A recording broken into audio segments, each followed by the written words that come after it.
Cabildeo presenta Informe Especial con Amalia Pando. Hola, ¿qué tal? Un saludo cordial para todos ustedes. El factor sorpresa es un factor ineludible para cualquier golpe de Estado y es lo que ha ocurrido en las últimas horas. Una decisión prevista para el sábado, prevista por el propio tribunal, resulta que se adelanta para usar este factor sorpresa y nos deja a todos con el pecho hecho un nudo. La decisión de habilitar a Evo Morales y Álvaro García Linera agarró a la mayoría de la población en pijamas, si es que no en calzoncillos. Bueno, es muy simbólico lo ocurrido en estas últimas horas. Primero porque se adelanta esta determinación con un claro objetivo de adelantarse al paro nacional previsto para este jueves, un paro que tenía por objetivo el impedir precisamente que se adopte esta decisión. Se adelanta a la llegada de los marchistas, que estas dos columnas que tienen por objetivo reforzar el día del paro para que esta determinación no se tome. Y bueno, se adelantan ¿para qué? Para que cuando se produzca el paro y lleguen los marchistas, ya la habilitación sea un hecho consumado. Es interesante que se adopte esta determinación adelantándose, es decir, es una determinación política. La decisión de fijarle el día, la hora, en horas nocturnas, ¿verdad? No es con cara al sol, es de noche. Es una determinación política. Han decidido políticamente cuándo y dónde. El dónde es muy importante, porque no se lo hace en las oficinas regulares del Tribunal Electoral, que están rodeadas de vigilantes, de luchadores del 21F, sino que lo hacen en instalaciones antiguas del Tribunal Electoral, lejos de sus oficinas regulares, pero muy cerca de la residencia de Evo Morales. En simbología esto está muy claro, una determinación política al servicio de un proyecto político, está claro. 4 votos contra 2, esto también es muy importante. 4 que son abiertamente oficialistas y 2 que se pronuncian en contra de esta determinación. Creo que son 2 votos muy importantes y que esperemos, a pesar de las presiones y todo esto, no renuncien por nada del mundo, porque es muy importante tenerlos en el Tribunal Electoral para los acontecimientos que se vienen de aquí en adelante. Esto ha sido un golpe, sí ha sido un golpe. No es casual esta utilización del factor sorpresa. Para los golpes no siempre se utilizan tanques, hay golpes de todo tipo, autogolpes, golpes llamados constitucionales, golpes judiciales, como el de Honduras o el de Paraguay, hay golpes como el de Fujimori, con el cierre del Parlamento, o el de Maduro, que crea una constitución para reemplazar al Parlamento opositor, en fin, todo tipo de golpes, pero la columna vertebral, lo que une a todos estos golpes, es la instalación de un gobierno de hecho, un gobierno de facto, que no respeta la Constitución, que pisotea la Constitución y sobre todo pisotea el voto popular. Y por eso este es un golpe anticipando un gobierno de facto, que es el prorroguismo de Evo Morales, Álvaro García Linera. Tomaron una decisión estos 4 individuos en contra de la voluntad del soberano expresada en 2 oportunidades, expresada en la ratificación de la Constitución que debería estar en vigencia, una constitución que incluye el artículo 168, que establece que el gobierno solo puede elegirse una sola vez de manera consecutiva, nada más, que el gobierno dura 5 años y puede reelegirse una sola vez.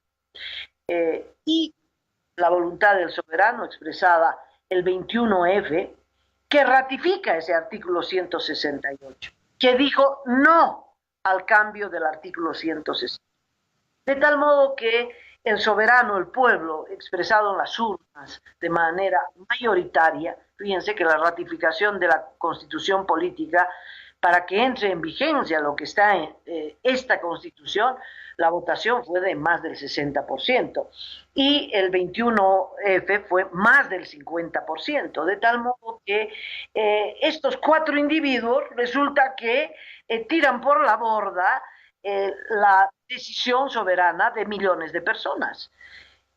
Obviamente no es legal, obviamente tenemos el derecho de rechazar esta determinación y como hemos rechazado la determinación de otros 6 señores y señoras que en noviembre del año pasado determinaron ellos por su cuenta anular un artículo de la Constitución cuando no tienen ningún derecho legal de poder revisar la Constitución. Todos sabemos que la Constitución es la ley de las leyes, todos sabemos que la Constitución está encima de cualquier otra normatividad, encima de las resoluciones, de los decretos, de las leyes, y que la Constitución nadie la puede modificar, que hay un procedimiento para modificar y que base de ese procedimiento es que cualquier cambio debe ser ratificado en un referendo. Es obvio que estos señores del Tribunal Constitucional han actuado de manera de facto como lo han hecho estos otros 4 señores del Tribunal Electoral. Señoras y señores, es bueno conocer los nombres de quienes han violado la Constitución y han pisoteado el voto popular. En el Tribunal Supremo Electoral, el gobierno ha colocado a 4 funcionarios. Después de las renuncias de Exeni y de la expresidenta del Tribunal Electoral, quedaron 4 y fue nombrada como presidenta de este tribunal María Eugenia Choque. Pues yo conocí a María Eugenia Choque en la universidad y no usaba pollera, una chica común y corriente, que ahora que se viste de pollera, pues también se viste del MAS, se ha vestido de pollera para ser designada precisamente mujer de confianza del régimen.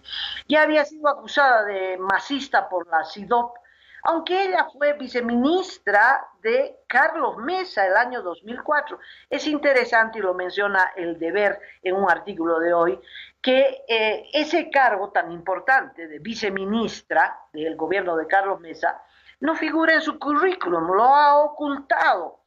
Otro de los que ha pisoteado la Constitución habilitándolo a Evo Morales es Ildefonso Mamani, es un militante del MAS, es decir, su designación chorreaba azul, ¿no? Se publicó cuando fue designado una fotografía en la que él está, no de terno y corbata, sino de pintor de los murales del MAS haciendo campaña en Potosí.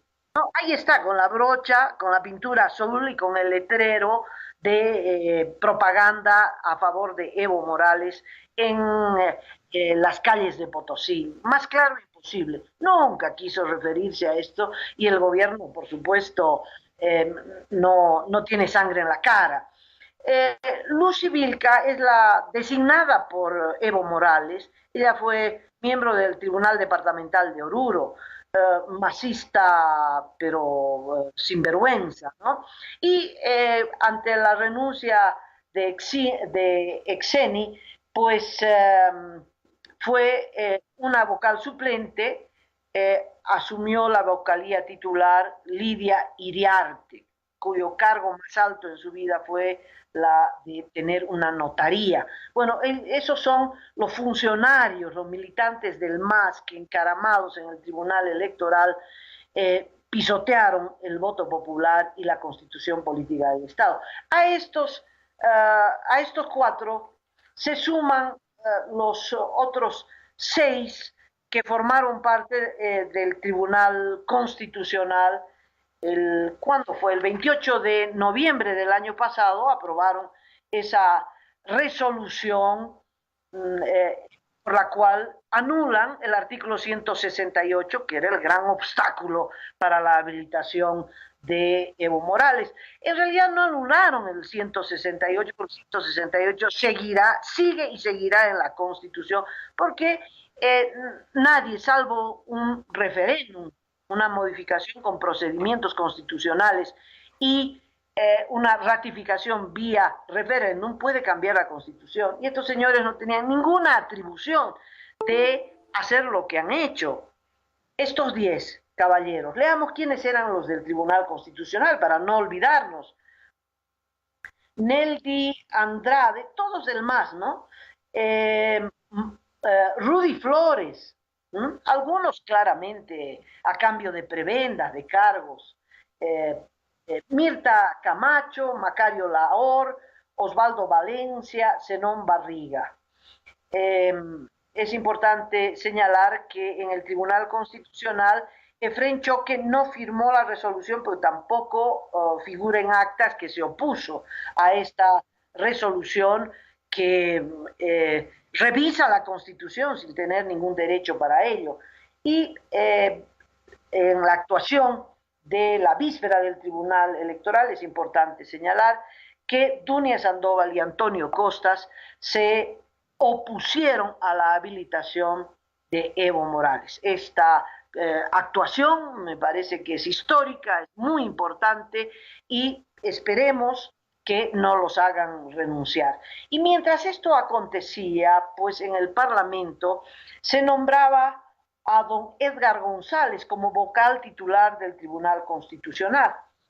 Este Edgar González, que ahora es vocal titular, formará parte de los 4, en total serán 5 contra 2 en las votaciones del Tribunal Supremo Electoral. ¿Quién es Edgar González? Pues uno de los últimos cargos importantes que ocupó, muchos cargos vinculados al MAS, ¿no? Asesor de las alcaldías masistas en Cochabamba, en Arani, en Totora, Toco. Bueno, ese es el tipo de trabajo que vino haciendo. Es un asesor de las alcaldías masistas. Es un militante del MAS, por eso fue asesor de estas alcaldías, pero logró tener una peguita en el registro civil de Cochabamba, en el Ceresi, y estando allí, ¿qué cosas habrá hecho? Antonio Costas, del Tribunal Supremo Electoral, dijo que había sido destituido el año 2015 porque se constató que una logia de abogados masistas, o el bloque de abogados Simón Bolívar, que adhirió al MAS, estaba haciendo y deshaciendo en el registro civil y entonces lo echaron del registro civil, pega que obtuvo gracias a su militancia del MAS. Bueno, ese fue su último trabajo y ahora, mire qué ironía, entra con paso de parada, ¿verdad? Y se sentará al lado de Antonio Costas. Esa es la persona que ha sido elegida por el Parlamento masista para integrar el Tribunal Supremo Electoral. No da ninguna, ni siquiera remotamente, una aspiración de que este tribunal pueda actuar de manera comprometida con las leyes, con la Constitución, no, ya ha pisoteado la Constitución, ya ha violado la Constitución, es un violador de la Constitución y como se sabe, los violadores son compulsivos y entonces continuará la secuencia de violación de las normas legales, constitucionales, normas electorales para favorecer al binomio habilitado en las últimas horas de esta manera tan irregular, tan dolosa. Lo concreto es que Evo Morales y Álvaro García Linera han quedado habilitados no para las primarias, ¿a quién le importan las primarias? No, han quedado habilitados para las elecciones del próximo año. De eso se trataba las primarias. El chiste nos ha costado 27 millones de bolivianos, más o menos 4 millones de dólares, ¿no? Para esta farsa de las primarias, cuyo único objetivo fue este, y usted ya lo ha visto. Ahora queda en el aire la pregunta, ¿por qué Evo Morales se molesta y se molesta tanto haciendo estas maniobras que el Tribunal Constitucional, que el Tribunal Electoral, etcétera, etcétera? ¿Por qué de una vez por todas no anula las elecciones del próximo año y se queda indefinidamente en el poder? Él puede hacerlo, maneja las Fuerzas Armadas, maneja la policía, maneja todo lo que le da la gana de manejar. De tal modo que, bueno, imagínese, maneja el voto popular, anula cuando le da la gana, reconoce el voto popular, cuando no le da la gana, no reconoce el voto popular. Entonces, podría quedarse definitivamente en el poder, tiene el control institucional como para hacerlo. ¿Por qué no lo hace? Pues porque a ningún dictador le gusta que le llamen dictador. Los peores dictadores, especialmente en nuestro continente, Stroessner, Somoza, siempre han llamado a elecciones, ¿no? Siempre han hecho una farsa electoral para arroparse con un atuendo democrático para ocultar su esencia dictatorial. Lo propio está haciendo Evo Morales. Siguiendo la pauta de Nicolás Maduro, siguiendo la pauta de Daniel Ortega, y sin embargo, a pesar de utilizar un instrumento democrático como son las elecciones para no respetar el resultado de esas elecciones o para torcer los resultados o manipular esos resultados, bueno, igual les gritan dictador, dictador. Lo último ocurrido en México, cuando se menciona a Nicolás Maduro en ocasión del juramento del nuevo presidente mexicano, pues un parlamento que se levanta y grita dictador, dictador. Evo Morales no se va a librar. Allí donde vaya de aquí en adelante, ya el grito no solo será Bolivia dijo no, sino será dictador, dictador, dictador, hasta sus últimos días. No lo va a poder evitar. Evo Morales, dictador. Bueno, sí, quiere ir a las elecciones, quiere hacer una farsa electoral para ponerse la túnica democrática y creer que puede confundir al pueblo y creer que puede confundir a la comunidad internacional. Yo creo que nadie se va a confundir, el único confundido va a ser el mismo. ¿Será que Evo Morales va a poder continuar tranquilamente hasta las elecciones del próximo año, octubre del próximo año? Pues no. ¿Usted ha visto alguna vez alguna campaña electoral que se inicie con un paro nacional contra el candidato oficialista? Pues yo no lo vi nunca. Esta será la primera vez en la que arranca la campaña electoral con un paro nacional, que será el paro de este jueves, 6 de diciembre, al igual que entra a la historia el 4 de diciembre, el día en el que estos 4 ciudadanos habilitaron a Evo Morales en contra de la voluntad de millones de personas, pues también el 6 de diciembre entrará en la historia porque será el día en el que Bolivia se pone de pie para protestar contra la violación de la Constitución Política política del Estado y contra la habilitación de Evo Morales. Se levanta en contra de la dictadura y levantando las banderas democráticas. Empieza una jornada de lucha. Algunos pensaban que con un paro, es decir, empezaba el paro y ese paro iba a tener un resultado que era frenar la habilitación de Evo Morales, o un paro que podía terminar con la habilitación, es decir, dar vuelta atrás la determinación del Tribunal Electoral. Esto es posible. Se dio vuelta el gasolinazo, se dio vuelta el Código Penal, es decir, es posible hacer retroceder al gobierno y las instituciones que el gobierno maneja cuando la fuerza popular es tan grande que cuestiona al régimen. Es posible, sí señor, es posible. Pero también es posible que no sea de un día, que no sea un tema de un día, sino de un periodo, y que la marcha que empiece, las marchas que llegarán a la paz y el paro que se inicia a nivel nacional este 6 de diciembre sea el inicio de un proceso de movilizaciones y de protestas en contra de la intención prorroguista de Evo Morales. Ahora se ha habilitado, no ha ganado las elecciones todavía, que esas son sus intenciones, que el Tribunal Electoral estará al servicio de ese proyecto. De eso no tenemos la menor duda.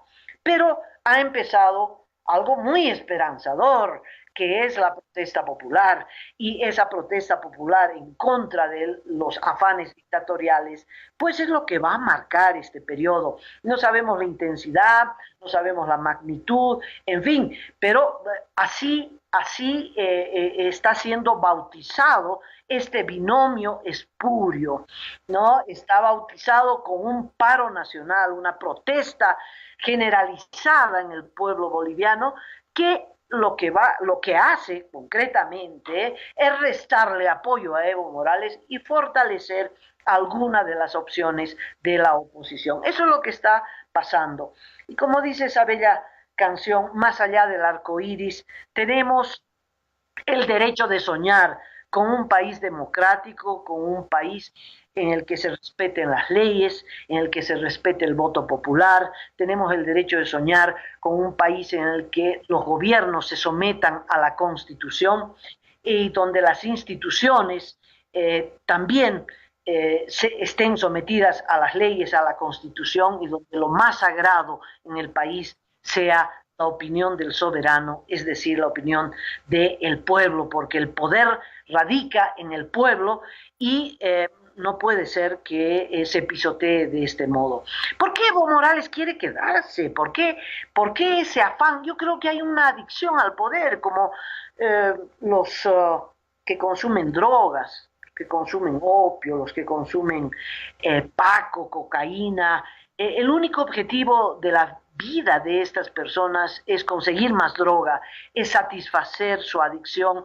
Pues yo creo que en Evo Morales y Álvaro García Linera y ese pequeño entorno, porque es un pequeñísimo entorno de esta logia que se ha encaramado en el poder, es la adicción por el poder, porque el poder significa mucho, ¿no? El poder significa tomar decisiones arbitrarias, disfrutar del dinero que nunca antes tuvieron, es viajar en avión presidencial, es tomar helicóptero para avanzar 10 cuadras, ¿no? De San Jorge a la Plaza Murillo en helicóptero. En fin, es una adicción. Y como Evo Morales lo ha adelantado en alguno de sus últimos discursos, me quieren sacar, dijo, y me van a defender porque van a querer juzgarme. Sí, claro que lo vamos a querer juzgar, porque esta actuación del Tribunal Electoral es una violación a la Constitución, y esto es un delito muy grave, muy grave. Estos 4 vocales han ejecutado, ¿no?, el crimen constitucional, pero hay alguien que ha pensado, es decir, el autor intelectual y el beneficiario del crimen, y ese es Morales. Y claro que por esto debería estar sentado en el banquillo de los acusados. Por esto y por mucho más. Pero esto es uno de los crímenes más graves, el pisoteo a la Constitución. Y por eso es que García Mesa murió en su condición de preso, ¿no? De preso de Chonchocoro. Y por eso, por haber pisoteado la Constitución y haber hecho un golpe de Estado en 1980, continúa preso Arce Gómez. Es bueno recordarles esos antecedentes. ¿Esta corte electoral va a ser fraude en las elecciones de octubre del próximo año? Pues seguramente sí, pero esa será otra batalla muy grande en la que el pueblo boliviano será el actor para no solamente sufragar, pero cuidar su voto como el bien más preciado de esta sociedad. Y bueno, el fraude tendría que ser realmente muy grande, tendría que ser monumental, vergonzosamente monumental, para poder imponerse a un pueblo que ha dicho no y que seguirá diciendo no y que ese no es cada vez más grande y más fuerte. De cualquier forma, estamos en las puertas de un paro nacional. Empieza la lucha y ese es el tiempo, ya no solo de soñar, más allá del arco iris, sino de luchar acá, acá pisando tierra y levantando la bandera del no, levantando la bandera del 21F y levantando la bandera de este 4 de diciembre, que es la bandera de la rebelión popular en contra del pisoteo de nuestra Constitución. Con otro informe especial estaré con ustedes mañana. Ha sido un gusto compartir estos minutos. Cabildeo presentó Informe Especial con Amalia Pando.